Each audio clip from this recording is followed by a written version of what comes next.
ಹರಿ ಓಂ 82ನೇ ಶ್ಲೋಕ. ಕಿಮಾತ್ಮನಾ ತೇನ ಜಹಾತಿ ಯೋ ಮುದಂ ಕಿಂ ಬೃಹತ್ತಾಹಾರೈಃ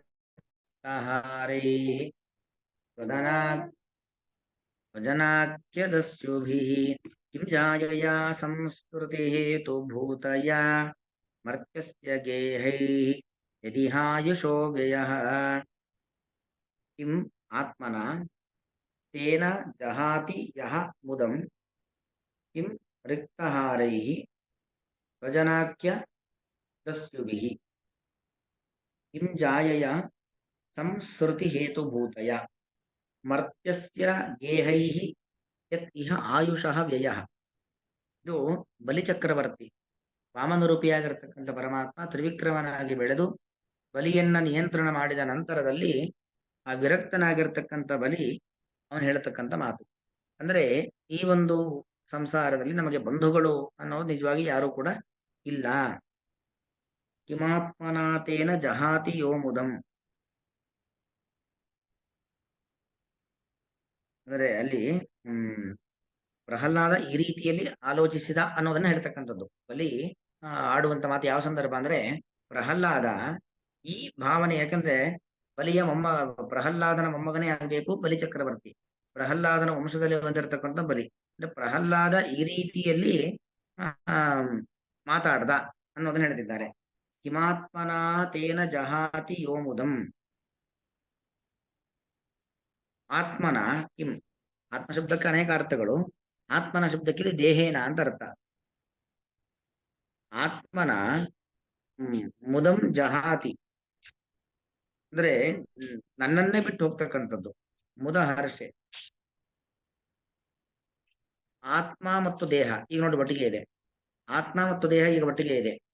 ಆದರೆ ಈ ದೇಹ ಯಾವತ್ತಾದ್ರೂ ಆತ್ಮನ ಬಿಟ್ಟು ಹೋಗ್ಲೇಬೇಕಲ್ವಾ? ಹಾಗಾಗಿ ಈ ದೇಹವನ್ನ ಬಿಟ್ಟು ಹೋಗ್ತಕ್ಕಂತಹ ಆತ್ಮನ ಕಿಂ ಅಂದ್ರೆ ದೇಹದಿಂದ ಆತ್ಮನನ್ನ ಬಿಟ್ಟು ಹೋಗ್ತಕ್ಕಂತಹ, ಆತ್ಮ ಶಬ್ದಕ್ಕೆ ಅನೇಕ ಅರ್ಥಗಳು. ಆತ್ಮ ಶಬ್ದಕ್ಕೆ ಮನಸ್ಸು ಅಂತ ಅರ್ಥ, ದೇಹ ಅಂತ ಅರ್ಥ, ಪರಮಾತ್ಮ ಅಂತ ಅರ್ಥ. ಇಲ್ಲಿ ಅರ್ಥ ಆತ್ಮನ ಶಬ್ದಕ್ಕೆ ದೇಹೇನ ಅಂತ ಅರ್ಥ. ಅಂದ್ರೆ ಈ ಸಾಧಕನಾಗಿರ್ತಕ್ಕಂಥ ಜೀವಿಯನ್ನ ಬಿಟ್ಟು ಹೋಗುವಂತಹ ಆತ್ಮನ ದೇಹದಿಂದ ಕಿಂ ಏನು ತಾನೇ ಪ್ರಯೋಜನ? ಮುದಂ ಜಹಾತಿ. ಮುದ ಅಂತ ಹೇಳಿದ್ರೆ ಒಂದು ಸಂತೋಷದಿಂದ ಬಿಟ್ಟು ಹೋಗ್ತಕ್ಕಂಥದ್ದು, ಯಾವುದೇ ರೀತಿಯಾಗಿರ್ತಕ್ಕಂಥ ಭಾವನೆಗಳೇ ಇಲ್ಲದೇನೆ ಈ ದೇಹ ಆತ್ಮನನ್ನ ಬಿಟ್ಟು ಹೋಗ್ಬಿಡುತ್ತೆ. ಕಿಂರಿಕ್ತಹಾರೈ ಸ್ವಜನಾಖ್ಯ ದಸ್ಯುಭಿಃ.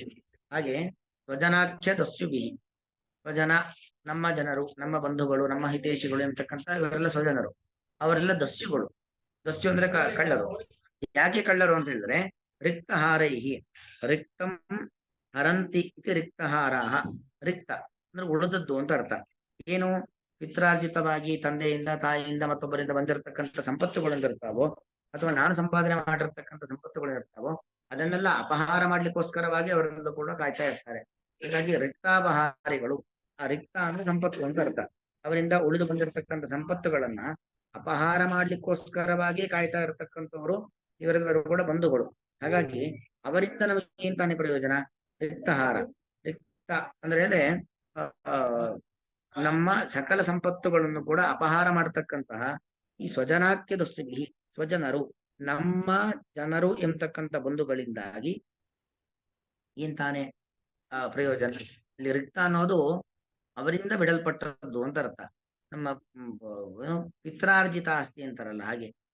ಯಾಕಂದ್ರೆ ನಮ್ಮ ಸಂಪಾದನೆ ಬಗ್ಗೆ ಮತ್ತೊಬ್ಬರು ಕಣ್ಣು ಹಾಕದೇ ಇರಬಹುದು, ಅದೇ ಪಿತ್ರಾರ್ಜಿತವಾದ ಆಸ್ತಿ ನಮ್ಮಲ್ಲಿ ಇದೆ ಅಂತ ಆದಾಗ ಅದನ್ನ ಕಸಿಲಿಕ್ಕೆಲ್ಲರೂ ಕೂಡ ಕಾಯ್ತಾ ಇರ್ತಾರೆ. ಇದೇನು ಅವನದಲ್ವಲ್ಲ, ಅವನ ಸಂಪಾದನೆ ಆದ್ರೆ ಸರಿ, ಅವನದ್ದಲ್ಲಾರಿಂದಾಗಿ ಅದೆಲ್ಲರಿಗೂ ಸೇರುವಂತದ್ದು.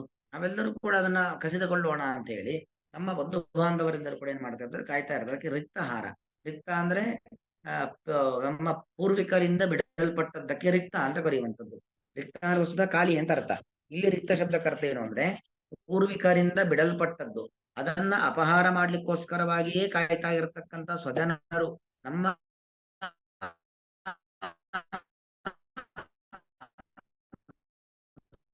ಜನರು ಎಂತಕ್ಕಂಥ ಬಂಧುಗಳಿಂದಾಗಿ ಶ್ರುತಿ ಹೇತುಭೂತಯ.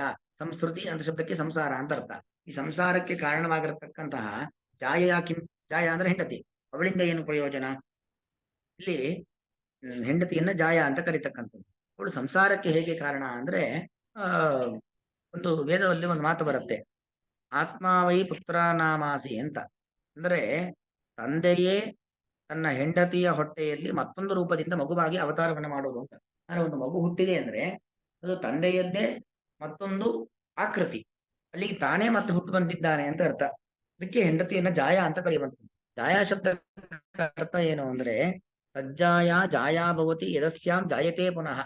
ಅಂದ್ರೆ ಯಾರನ್ನ ಜಾಯ ಅಂತ ಕರಿಬೇಕು ಅಂತ ಒಂದು ಪುರಾಣದ ವಾಕ್ಯ, ಹರಿಶ್ಚಂದ್ರ ಷಟ್ಕದಲ್ಲಿ ಬರತಕ್ಕಂಥ ಒಂದು ಮಾತು.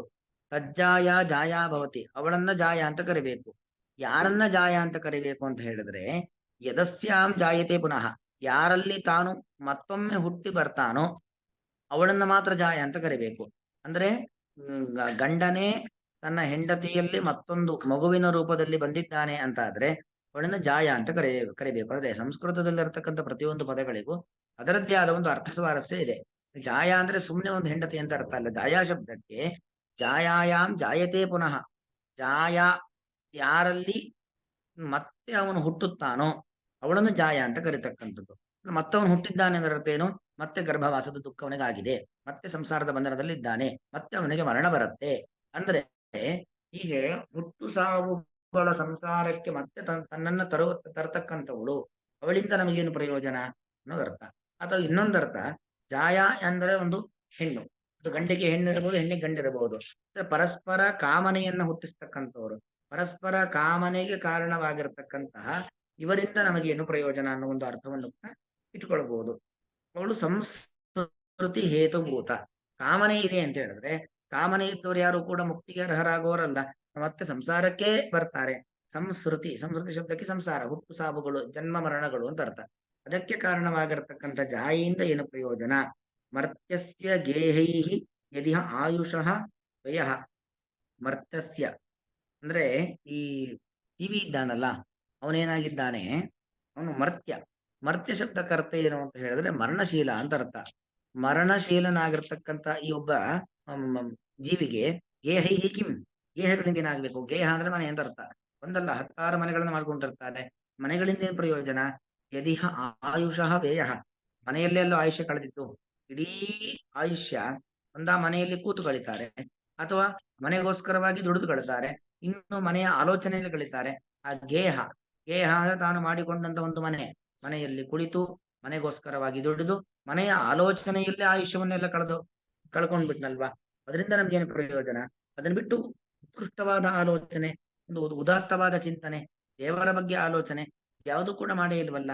ಹಾಗಾಗಿ ಮನೆಯಿಂದ ಏನು ಪ್ರಯೋಜನ? ಅಲ್ಲಿಗೆ ಈ ದೇಹ ಅದು ನಮ್ಮನ್ನ ಬಿಟ್ಟು ಹೋಗ್ತಕ್ಕಂಥದ್ದು. ನಮ್ಮನ್ನ ಬಿಟ್ಟು ಹೋಗ್ತಕ್ಕಂಥ ಈ ಒಂದು ದೇಹ, ಆ ದೇಹದಿಂದಲೂ ನಾವು ಯಾವುದೇ ರೀತಿಯಾಗಿರ್ತಕ್ಕಂಥ ಪ್ರಯೋಜನ ಇಲ್ಲ. ರಿಕ್ತಹಾರರು, ನಮ್ಮ ಪಿತ್ರಾರ್ಜಿತವಾಗಿರ್ತಕ್ಕಂಥ ಸಂಪಾದನೆಯನ್ನ ಕಸಲಿಕ್ಕೆ ಪ್ರಯತ್ನ ಪಡ್ತಕ್ಕಂಥ ಬಂಧುಗಳಿಂದಲೂ ಯಾವುದೇ ರೀತಿಯಾದ ಪ್ರಯೋಜನ ಇಲ್ಲ. ಮತ್ತೆ ನಮ್ಮನ್ನ ಸಂಸಾರಕ್ಕೆ ತರತಕ್ಕಂತಹ ಹೆಂಡತಿಯಿಂದಲೂ ಕೂಡ ಏನು ಪ್ರಯೋಜನ ಇಲ್ಲ. ಇನ್ನು ಗೇಹಸ್ಯ ಗೇಹೈ ಮನೆ ಯದಿಹ ಆಯುಷ್ ವ್ಯಯ, ಯಾವ ಮನೆಯಲ್ಲಿ ನಮ್ಮ ಆಯುಷ್ಯವನ್ನ ಕಳೆದವಲ್ಲ ಆ ಮನೆಯಿಂದಲೂ ಕೂಡ ಯಾವುದೇ ರೀತಿಯಾಗಿರ್ತಕ್ಕಂಥ ಪ್ರಯೋಜನ ಇಲ್ಲ. ಅಂದ್ರೆ ಪ್ರಾಕೃತ ಪದಾರ್ಥಗಳೆಲ್ಲವೂ ಕೂಡ ಶಾಶ್ವತ ಮುಕ್ತಿಯನ್ನ ಕೊಡ್ತಕ್ಕಂಥವುಗಳಲ್ಲ. ಪ್ರಯೋಜನವಿಲ್ಲ ಅಂದ್ರೆ ಅರ್ಥ ಏನು? ಇದೆಲ್ಲವೂ ಕೂಡ ನಮಗೆ ಜೀವನ ನಡೆಸಲಿಕ್ಕೆ ಇದೆಲ್ಲ ಬೇಕೇ ಬೇಕು, ಆದ್ರೆ ಮುಕ್ತಿಗೆ ಇದ್ಯಾವುದು ಕೂಡ ಪ್ರಯೋಜಕವಾಗದಲ್ಲ. ಭಗವತ್ ತತ್ವಜ್ಞಾನವನ್ನ ಪಡೆದು ಮುಕ್ತಿಯ ಕಡೆಗೆ ಸಾಗಲಿಕ್ಕೆ ಇದ್ಯಾವುದು ಕೂಡ ನಮಗೆ ಪ್ರಯೋಜನವನ್ನ ಕೊಡುವಂಥದ್ದಲ್ಲ ಅನ್ನೋದು ಅಭಿಪ್ರಾಯ. ಅರ್ಥ ವ್ಯಾಖ್ಯಾನ ಓದ್ತೀನಿ. ಇದಾನೀಂ ವಾಮನಾಖ್ಯಸ್ಯ ಹರೇಃ ಅನುಗ್ರಹಸ್ಯ ಮುಖ್ಯಂ ಪಾತ್ರಂ ಅತಯೇವ ಅದ್ಯಾಪಿ ಯಸ್ಯ ದ್ವಾರೆ ಗದಾಪಾಣಿ ಸ್ವಯಮೇವ ಅವತಿಷ್ಠತೆ ತಾದೃಶೋಪಿ ಬಲಿಃ ಮಹಾಭಾಗವತೋಪಿ ವೈರಾಗ್ಯಮೇವ ಅವಲಂಬತ ಇತ್ಯಾಶಯೇನ ತದ್ವಾಕ್ಯಮೇವ ಉದಾಹರತಿ.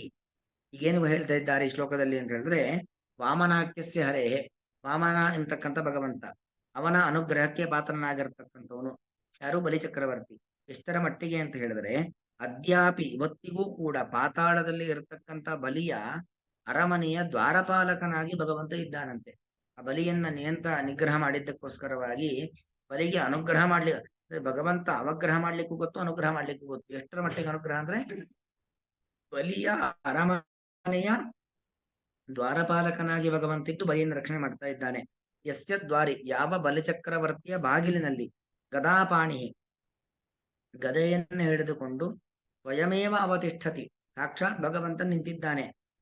ಅಂತಹ ಬಲಿಯೂ ಕೂಡ, ಹಾಗೆ ಭಗವಂತನ ಅನುಗ್ರಹಕ್ಕೆ ಪಾತ್ರನಾಗಿರ್ತಕ್ಕಂಥ ಬಲಿಯೂ ಕೂಡ ಮಹಾಭಾಗವತೋಪಿ, ಮಹಾಭಾಗವತ ದೊಡ್ಡ ಭಗವಂತನ ಭಕ್ತ ಅಂತವನು ಕೂಡ ವೈರಾಗ್ಯಮೇವ ಅವಲಂಬತ, ವೈರಾಗ್ಯವನ್ನೇ ಪಡೆದ ಇತ್ಯಾಶಯೇನ, ಈ ಒಂದು ಅಭಿಪ್ರಾಯದಿಂದಾಗಿ ತದ್ವಾಕ್ಯಮೇವ ಉದಾಹರತಿ, ಆ ಬಲಿ ತನ್ನ ಪೂರ್ವಕರಾಗಿರತಕ್ಕಂಥ ಪ್ರಹ್ಲಾದರ ಬಗ್ಗೆ ಹೇಳತಕ್ಕಂಥ ಮಾತನ್ನ ಇಲ್ಲಿ ಹೇಳ್ತಾ ಇದ್ದಾರೆ.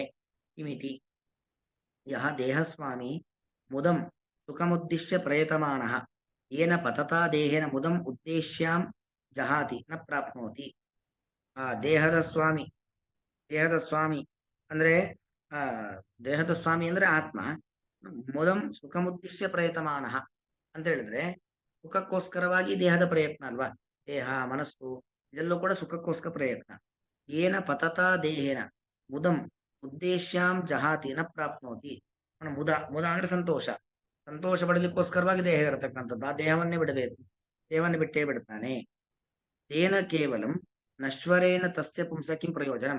ಹಾಗಾಗಿ ಈ ಪುಂಸ ಅಂದ್ರೆ ಸಾಧಕ ಜೀವಿ ಆತ್ಮನಿಗೆ ತೇನ ಅಂದ್ರೆ ಆ ಒಂದು ನಶ್ವರವಾದಂತಹ ಅಶಾಶ್ವತವಾದಂತಹ ದೇಹದಿಂದಾಗಿ ಕಿಂ ಪ್ರಯೋಜನಂ, ಕಿಂ ಅಂದ್ರೆ ಕಿಂ ಪ್ರಯೋಜನ, ಏನು ತಾನೇ ಪ್ರಯೋಜನ. ಇನ್ನು ಈ ದೇಹಕ್ಕೆ ಸಂಬಂಧಿಗಳು, ತತ್ಸಂಬಂಧಿಷು ಅಪಿ ಅಧಿಕಯ ಸಂಸ್ಕೃತಿ ಹೇತುಭೂತಯ ಜಾಯಯಾಪಿ ಕಿ ಪ್ರಯೋಜನಂ. ತತ್ಸಂಬಂಧಿಷು ಅಪಿ ರಿಕ್ತಹಾರಿಗಳು, ಪೂರ್ವಕರಿಂದ ಬಂದಿರತಕ್ಕಂಥ ಸಂಪತ್ತನ್ನ ಕಸಿಲಿಕ್ಕೆ ಕಾಯ್ತಾ ಇರತಕ್ಕಂತಹ ಸಂಬಂಧಿಗಳಿಂದಲೂ ಕೂಡ ದೇಹದಿಂದಲೂ ಪ್ರಯೋಜನವಿಲ್ಲ, ದೇಹಕ್ಕೆ ಸಂಬಂಧಪಟ್ಟಂತ ಸಂಬಂಧಿ ವರ್ಗದಿಂದಲೂ ಕೂಡ ಪ್ರಯೋಜನವಿಲ್ಲ.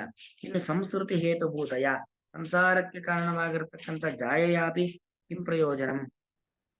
ರಿಕ್ತಹಾರಕ ಅರ್ಥ ಬರೀತಾರೆ, ರಿಕ್ತಂ ಪಿತ್ರಾರ್ಜಿತಂ ಧನಂ.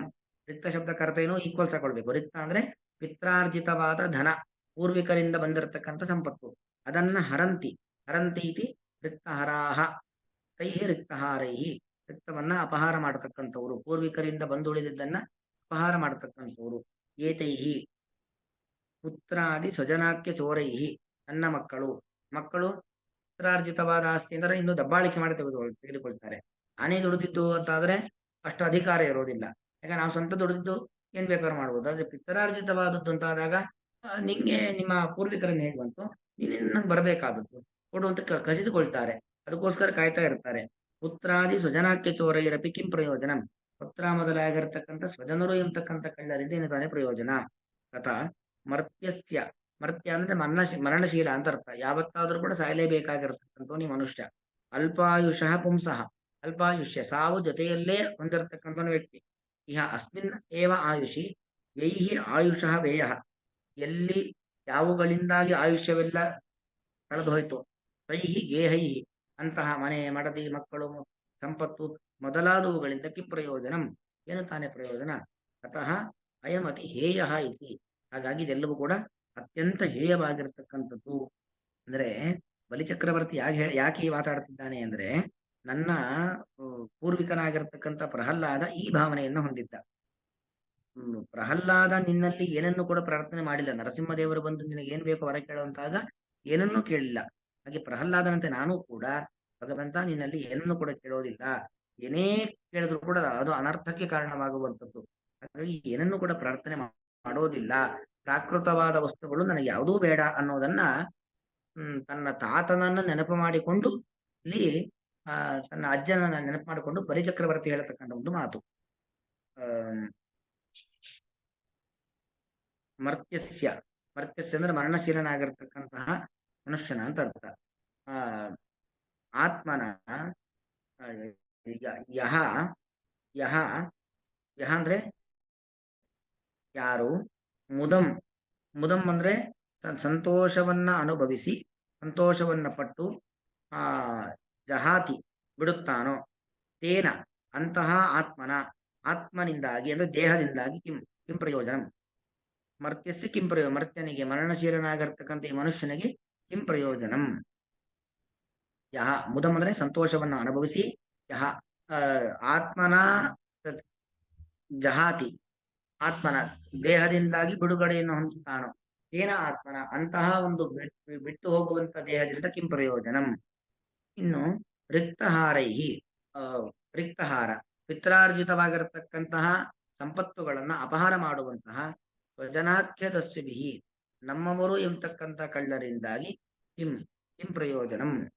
ಸಂಸ್ಕೃತಿ ಹೇತುಭೂತಯ ಮತ್ತೆ ಹುಟ್ಟು ಸಾವುಗಳೆಂಬ ಸಂಸಾರಕ್ಕೆ ಕಾರಣವಾಗಿರುವಂತಹ ಜಾಯಯ ಪತ್ನಿಯಿಂದಾಗಿ ಕಿಂ ಪ್ರಯೋಜನಂ ಏನು ತಾನೇ ಪ್ರಯೋಜನ.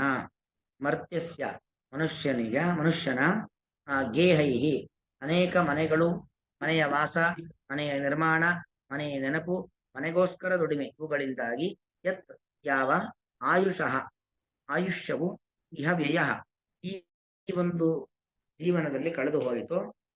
ಆ ಅಂತಹ ಗೇಹೈಹಿ ತಾದೃಶ ಗೇಹೈಹಿ ಅಂತಹ ಮನೆ ಮೊದಲಾದವುಗಳಿಂದ ಕಿಂ ಕಿಂ ಪ್ರಯೋಜನಂ ಅಂದ್ರೆ ಯಾವುದೂ ಕೂಡ ಮೋಕ್ಷಕ್ಕೆ ಪ್ರಯೋಜಕವಾದದ್ದಲ್ಲ ಅನ್ನೋ ಅಭಿಪ್ರಾಯದಲ್ಲಿ ಬಲಿಚಕ್ರವರ್ತಿ ತನ್ನ ಅಜ್ಜನನ್ನ ನೆನಪು ಮಾಡಿಕೊಂಡು ಆಡ್ತಕ್ಕಂಥ ಮಾತು.